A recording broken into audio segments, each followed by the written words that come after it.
اعوذ باللہ من الشیطان الرجیم بسم اللہ الرحمن الرحیم وَإِذْ أَخَذْنَا مِيثَاقَكُمْ لَا تَسْفِكُونَ دِمَاءَكُمْ وَلَا تُخْرِجُونَ أَنفُسَكُمْ مِنْ دِيَارِكُمْ ثُمَّ أَقْرَرْتُمْ وَأَنْتُمْ تَشْهَدُونَ ثم أنتم هؤلاء تقتلون أنفسكم وتخرجون فريقا منكم من ديارهم تظاهرون عليهم بالإثم والعدوان وإن يأتوكم أسارى تفادوهم وهو محرم عليكم إخراجهم افتؤمنون ببعض الكتاب وتكفرون ببعض فما جزاء من يفعل ذلك منكم إلا خزي في الحياة الدنيا ويوم القيامة يردون إلى أشد العذاب وما الله بغافل عما تعملون أولئك الذين اشتروا الحياة الدنيا بالآخرة فلا يخفف عنهم العذاب ولا هم ينصرون صدق الله مولانا العلي العظيم وبلغنا نبيه ورسوله الكريم۔ اور جب ہم نے تم سے میثاق لیا کہ خون نہیں بہاؤ گے اور نہ نکالو گے اپنے نفوس کو اپنے دیار سے، اپنے گھروں سے، پھر تم نے اقرار کیا اور تم گواہ ہو، پھر تم وہ ہو کہ جو قتل کرتے ہو اپنے نفوس کو، اور تم نکالتے ہو ایک فریق کو تم میں سے اپنے گھروں میں سے، چڑھائی کرتے ہو ان کے اوپر گناہ اور زیادتی کے ساتھ، اور اگر وہ آ جائیں تمہارے پاس قیدی ہو کر تو تم ان کو فدیہ دے کے چھڑاتے ہو، حالانکہ تم پر ان کا نکالنا بھی حرام تھا۔ کیا تم بعض کتاب پر تو ایمان لاتے ہو اور بعض کا انکار کرتے ہو؟ پس کیا بدلہ ہے اس کا کہ جو تم میں سے ایسا کرے، سوائے دنیا کی زندگی کی رسوائی کے، اور قیامت کے روز لوٹائے جائیں گے شدید عذاب کی طرف، اور اللہ غافل نہیں ہے اس سے کہ جو تم کرتے ہو۔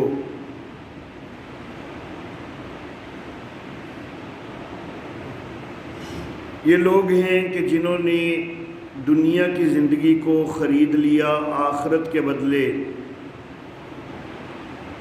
پس ان سے عذاب ہلکا نہیں ہوگا اور نہ ہی ان کی مدد کی جائے گی۔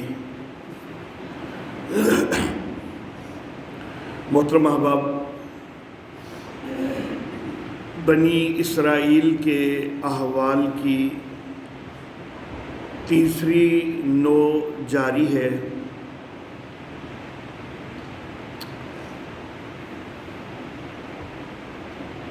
پہلی نو میں ان پر ہونے والے انعامات کا تذکرہ ہوا، اور ضمن میں 2 سزاؤں کا تذکرہ بھی آیا۔ دوسری نو میں اسلاف یہود کی 4 حکم عدولیوں کا تذکرہ ہوا، اور دوسری نو کے تتمہ میں یہود کے 5 طبقات کا بھی تذکرہ ہوا۔ یہ جو تیسری نو ہے، اس کے اندر نبی اکرم صلی اللہ علیہ وسلم کے دور کے یہود کی دو حکم عدولیوں، دو خرابیوں کا تذکرہ ہے، جن میں سے ایک حکم عدولی جو کہ ایک میثاق سے متعلق تھی، اس کا ذکر گزشتہ درس میں کر چکا ہوں، اور دوسری حکم عدولی جو کہ دوسرے میثاق سے متعلق ہے، اس کا ذکر ان آیات میں ہے کہ جو آج میں نے تلاوت کی ہیں۔ اللہ رب العزت ارشاد فرماتی ہے کہ وَإِذَا أَخَذْنَا مِيثَاقَكُمْ، کہ اے بنی اسرائیل، جب ہم نے تم سے میثاق لیا کہ خون نہیں بہانا، اپنے نفوس کو اپنے گھروں سے نکالنا نہیں، تم نے اس میثاق کا اقرار کیا، تم اس کے اوپر گواہ ہو، لیکن پھر ہوا یہ کہ تم اپنے نفوس کو قتل بھی کرتے ہو اور اپنے میں سے ایک گروہ کو ان کے گھروں سے نکالتے بھی ہو، ان کے اوپر گناہ اور زیادتی سے چڑھائی بھی کرتے ہو۔ لیکن جس وقت کوئی تمہارے پاس تمہارا یہودی دوست قیدی بن کے آ جائے تو فدیہ دے کے چھڑاتے ہو، حالانکہ ان کا گھروں سے نکالنا بھی تو تمہارے اوپر حرام تھا۔ معاملہ کچھ یوں ہے کہ جو پچھلا عہد ذکر ہوا ہے، اس کی سب سے پہلی بات یہ تھی کہ لا تعبدون الا اللہ، اللہ کے سوا تم بندگی کسی اور کی نہیں کرو گے۔ یہودیت کے اندر شرک کا آغاز تو ہو چکا تھا، حضرت عزیر علیہ الصلاۃ و تسلیمات کو خدا کا بیٹا قرار دینا یہ کئی یہود نے اپنا لیا ہوا تھا۔ انبیاء کی قبروں کو سجدہ گاہ بنا لینا، اپنے ائمہ کو، اپنے اماموں کو حلال و حرام کے اختیار دے دینا، تو یہ شرک کا آغاز یہودیت کے اندر ہو چکا ہوا تھا۔ لیکن یہ ایک اتفاق ہے کہ خاص مدینہ کے اندر یا مدینہ کے بالکل قریب کے علاقوں میں جو یہودی رہتے تھے، ان کے اندر البتہ شرک سے اجتناب موجود تھا۔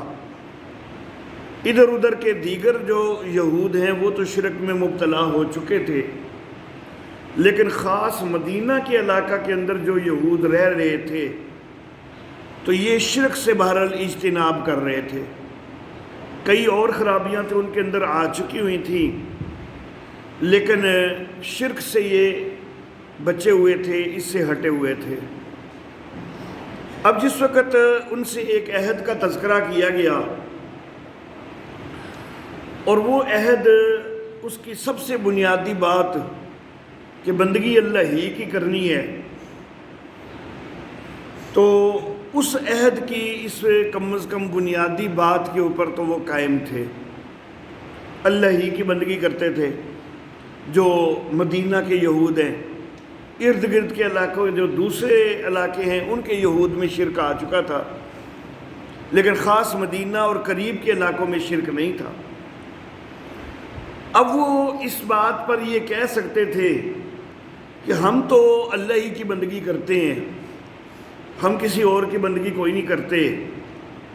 تو یہ قرآن حکیم جو کہہ رہا ہے کہ ثم تولیتم الا قلیلا منکم وانتم مورزون، کہ پھر تم پھر گئے مگر تم میں سے تھوڑے اور تم اعراض کرنے والے ہو، تو یہ بات ہمارے اوپر تو صادق کوئی نہیں آتی، ہم تو کوئی نہیں پھرے، ہم تو اللہ کی بندگی ہی کرتے ہیں۔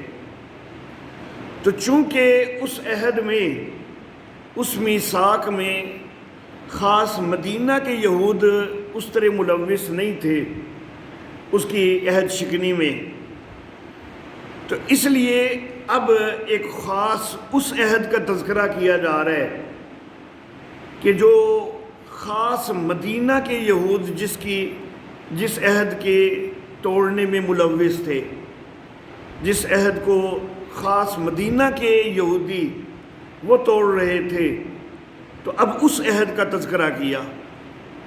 یہ جو دوسرا عہد ہے اس میں ان سے 4 چیزیں جو ہیں وہ کہی گئی تھیں۔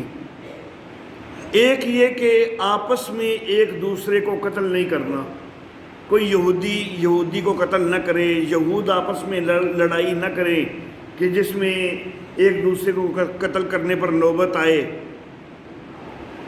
دوسری بات یہ کہی گئی تھی کہ ایک دوسرے کو گھروں سے نکلنے پہ مجبور نہیں کرنا، ہجرت پہ مجبور نہیں کرنا، ایک دوسرے کو اس طرح تنگ نہیں کرنا کہ وہ گھر چھوڑنے پر مجبور ہو جائیں۔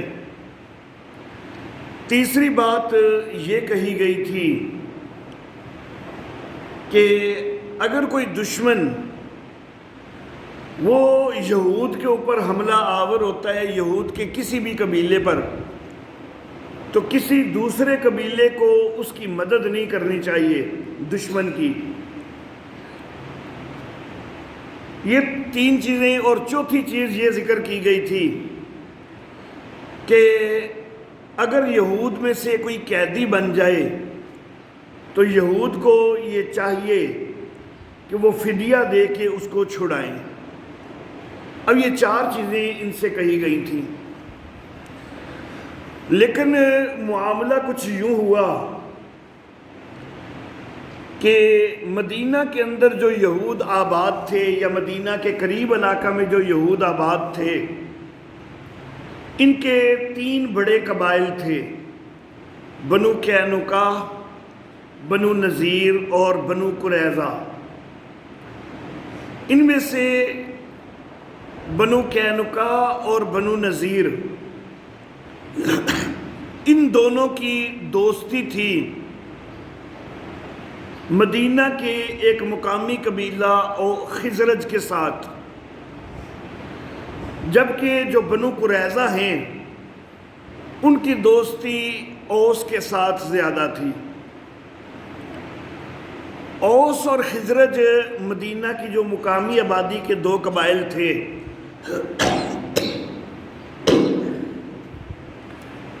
ان کے آپس کے اختلافات بہت زیادہ تھے، ایک دوسرے سے لڑائی بہت زیادہ تھی، اور سالوں تک جو ہے وہ ان کی لڑائیاں چلتی رہتی تھیں، چھوٹی چھوٹی بات پر بھی۔ تو ہوتا یہ کہ جس وقت اوس اور خزرج کی آپس میں لڑائی ہوتی تو بنو نذیر جو ہیں وہ خزرج کی طرف سے ہو جاتے، اور بنو قریظہ اوس کی طرف ہو جاتے، اور یہ بھی ایک دوسرے کے مقابلے میں آ جاتے، ایک دوسرے کو قتل بھی کرتے، ایک دوسرے کو گھروں پہ سے نکلنے پہ مجبور بھی کرتے، اوس اور خزرج کا ساتھ بھی دیتے ایک دوسرے کو مارنے میں۔ تو گویا کہ جو عہد کے اندر 4 باتیں تھیں، ان میں سے 3 باتیں جو ہیں ان کے خلاف ورزی یہ کر رہے تھے۔ قتل بھی ایک دوسرے کو کر رہے تھے، گھروں سے بھی نکال رہے تھے، ایک دوسرے کے دشمنوں کی مدد بھی کر رہے تھے۔ لیکن جس وقت پھر کوئی یہودی کہیں قیدی بن جاتا، اب یہ تینوں قبائل جو ہیں ان کے سربراہ، ان کے وڈیرے، وہ سر جوڑ کے بیٹھ جاتے کہ بھئی تورات کا حکم ہے کہ یہودی اگر کوئی قیدی بن جائے تو تم سب نے مل کے چھڑانا ہے۔ تو اب سارے قبائل مل کے چندہ وغیرہ اکٹھا کریں اور فدیہ دے کے اس کو چھڑا لیں۔ تو اس کا اللہ رب العزت ذکر فرماتے ہیں کہ تم سے جو عہد لیا گیا تھا اس میں تو 4 چیزیں تھیں، 3 کا تو تم انکار کرتے ہو، ان کے اوپر تو عمل پیرا نہیں ہو، ان 3 چیزوں کی عہد شکنی کر رہے ہو، لیکن صرف چوتھی چیز جو ہے اس کو جو ہے وہ اپنایا ہوا ہے تم نے۔ کوئی قیدی بن جائے تو تم فدیہ دے کے چھڑانے لگ جاتے ہو، حالانکہ تم نے ان کو پہلے گھروں سے نکالا ہی کیوں تھا؟ ان کا گھروں سے نکالنا ہی تو تمہارے لیے حرام تھا، تو وہ کام تم کرتے رہے۔ افتؤمنون ببعض الکتاب وتکفرون ببعض، تو کیا تم بعض کتاب کا پر تو ایمان لاتے ہو اور بعض کا انکار کرتے ہو؟ فما جزاء من یفعل ذلک منکم، تو جو کوئی تم میں سے یہ کرے اس کا کیا بدلہ ہو سکتا ہے سوائے دنیا کی زندگی کی رسوائی کے، اور قیامت والے دن بھی شدید عذاب کی طرف لوٹائے جاؤ گے۔ افسوس اس بات کا ہے کہ آج امت محمدیہ کے اندر بھی یہی معاملہ چل رہا ہے۔ کتاب کے بعض حصے کو تو تسلیم کیا جا رہا ہے، قرآن حکیم کے بعض احکام تو ہم مان رہے ہیں، لیکن بہت سارے احکام جو ہیں ان سے ہم روگردانی کر رہے ہیں، بعض کتاب کا ہم انکار کر رہے ہیں عملی طور پر۔ اگرچہ زبانی طور پر ہمارا ایمان تو ہے کہ قرآن اللہ کی کتاب ہے، لیکن عمل کے لحاظ سے ہم اس کے اوپر پورا عمل پیرا نہیں ہو رہے اور عملی طور پر اس کا انکار کیے بیٹھے ہیں۔ اللہ رب العزت ایسے لوگوں کے لیے دنیا کی بھی رسوائی کا ذکر فرماتے ہیں اور قیامت والے دن بھی سخت عذاب کی طرف لوٹائے جانے کا ذکر فرماتے ہیں۔ تو ہمیں امت محمدیہ کو بھی غور کرنا چاہیے کہ ہمیں اپنی اصلاح کی طرف مائل ہونا چاہیے اور پورے قرآن حکیم کے اوپر پورا عمل کرنے والا بن جانا چاہیے۔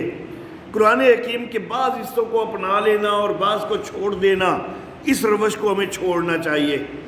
اللہ رب العزت امت محمدیہ کو بھی ہدایت عطا فرمائے اور دیگر امم کو بھی اللہ رب العزت ایمان کی توفیق عطا فرمائے۔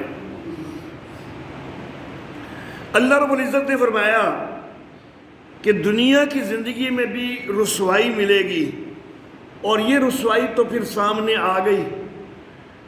سب سے پہلے بنو قینقاع، ان کے ساتھ معاملہ ہوا، اگرچہ ان تینوں قبائل کے ساتھ معاہدہ طے پایا ہوا تھا مسلمانوں کا، اور اس معاہدے کی روح سے آپس میں امن کے ساتھ بھی رہنا تھا، اور اگر مدینہ کے اوپر کوئی چڑھائی کر جائے، خواہ وہ مسلمانوں کی وجہ سے کرے، خواہ وہ یہودیوں کی وجہ سے کرے، خواہ اس کی مخالفت مسلمانوں سے ہو، خواہ اس کی مخالفت یہودیوں سے ہو، کوئی بھی اگر چڑھائی کرے تو اس معاہدے کی روح سے مسلمانوں اور یہودیوں نے مل کر دفاع کرنا تھا۔ لیکن ہوا یہ کہ یہود کا قبیلہ بنو قینقاع سب سے پہلے اس نے خرابی کی، اور یہ قبیلہ ویسے بھی سب سے زیادہ بدتمیز اور جھگڑالو تھا۔ اس قبیلے کے زیادہ تر افراد جو ہیں وہ لوہار کے پیشے سے تعلق رکھتے تھے، کچھ سنار اور برتن ساز وغیرہ بھی تھے، لیکن زیادہ تر لوہار تھے۔ اسلحہ کی فراوانی ان کے پاس موجود تھی، کیونکہ خود لوہار تھے اور لوہے کا اسلحہ جو ہے وہ بہت زیادہ مقدار میں ان کے پاس موجود تھا۔ تو یہ خاص طور پر بڑا جھگڑالو قسم کا خاندان تھا، قبیلہ تھا۔ تو بنو قینقاع جو ہے اس کی طرف سے خرابی سب سے پہلے سامنے آئی۔ مسلمانوں کو طرح طرح سے یہ تنگ تو کرتے ہی تھے، لیکن پھر ایک معاملہ یہ پیش آ گیا کہ ایک مسلمان عورت وہ ان کے بازار میں کوئی چیز لینے کے لیے گئی، تو یہ اس سے مذاق کرنے لگ گئے اور اس کو جو ہے پردہ ہٹانے پر، اس کا چہرے ننگا کرنے پر جو ہے وہ آمادہ کرنے لگ پے، اس کے ابھارنے لگ گئے، فورس کرنے لگ گئے۔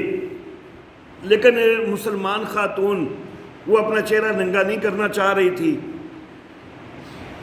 ایک بدبخت یہودی نے نظر بچا کے اس کے کپڑے کو جو ہے وہ نیچے کہیں باندھ دیا کہ جس وقت یہ اٹھے گی تو کپڑا نیچے چونکہ بندھا ہوا ہوگا تو وہ اس کے چہرے سے سرک جائے گا، اور پھر ایسا ہی ہوا، جس وقت یہ خاتون اٹھی تو وہ کپڑا سرک گیا۔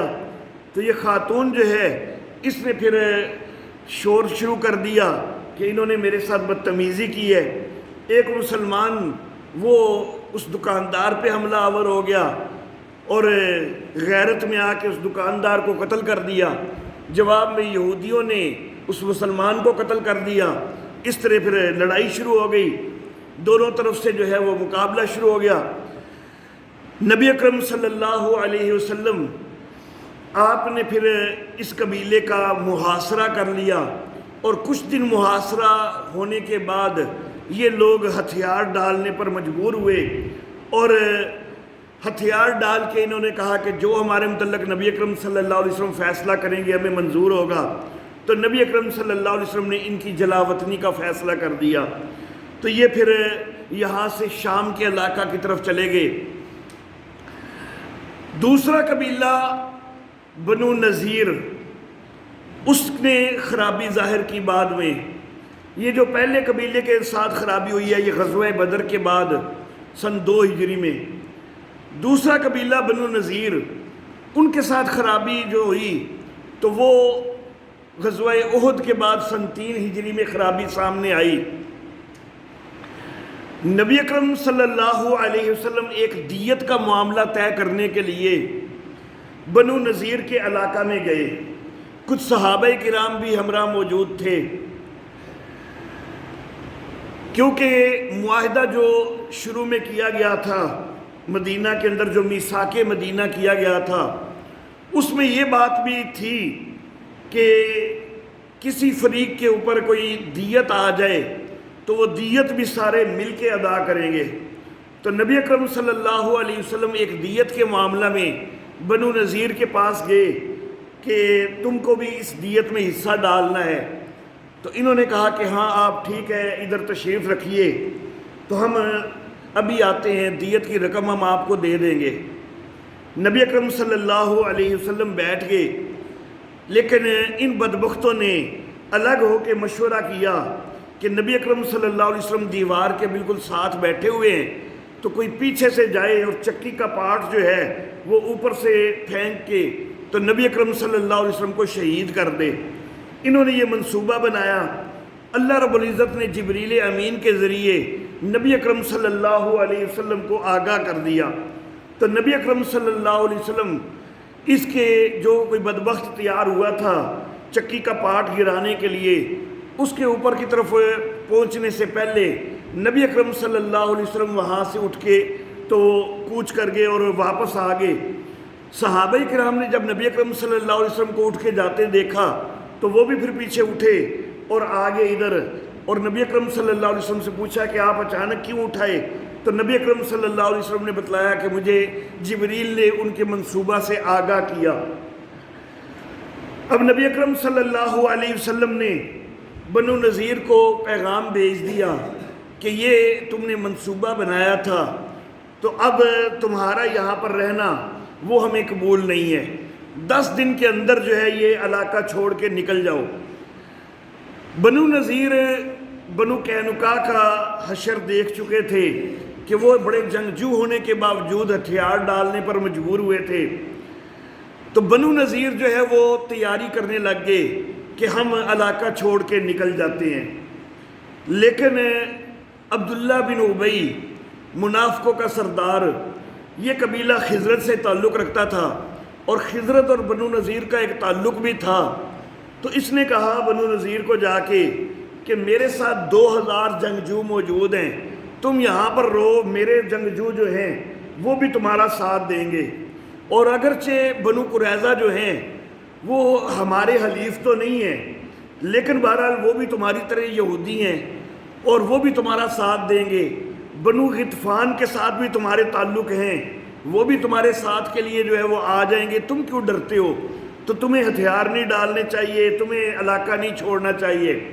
تو عبداللہ بن ابی کے ابھارنے سے انہوں نے جو ہے نبی اکرم صلی اللہ علیہ وسلم کی طرف پیغام بھیج دیا کہ ہم علاقہ چھوڑ کے نہیں جا رہے، آپ جو مرضی کر لیں. تو پھر نبی اکرم صلی اللہ علیہ وسلم نے ان کا بھی محاصرہ کر لیا، لیکن چند دن بعد ہی یہ مجبور ہو کر ہتھیار ڈالنے پر آمادہ ہوئے اور انہوں نے اس چیز کو قبول کر لیا کہ ہم علاقہ چھوڑ کے جا رہے ہیں، اور پھر یہ علاقہ چھوڑ کے چلے گئے.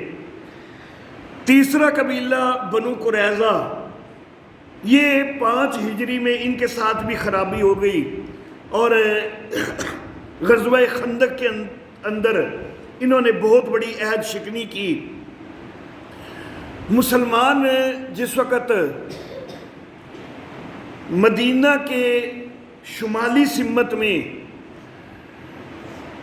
صف آ رہا ہے، ادھر سے بنو غطفان 6000 کا لشکر لے کے آئے ہوئے ہیں، قریش بھی 4000 کا لشکر لے کے آئے ہوئے ہیں اپنے دیگر حواریوں کے ساتھ.